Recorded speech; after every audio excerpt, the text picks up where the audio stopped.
Hello. हाँ hello. हाँ सोना। हाँ कौन? आवन तनी कोना। अरे कौन बोल रहे हो?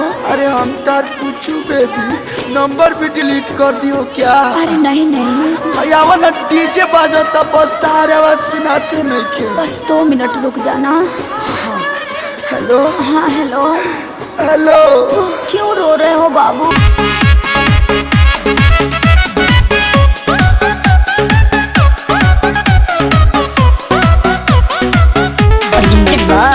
आदिशक्ति फिल्म्स।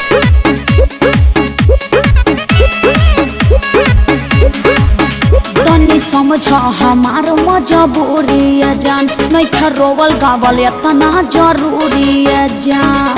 सोना छोड़ के चली जाओ। तनी समझ हमार मजबूरी है जान, नहीं रोवल गावल इतना जरूरी है जान।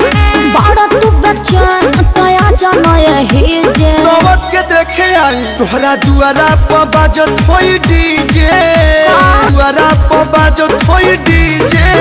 होई दीवाना के कुर्ता लोरवे से भीजे। पोछ लो। अरे पोछ लो। तोहरा दुआरा पर बाजत होई डीजे। दीवाना के कुर्ता लोरवे से भीजे।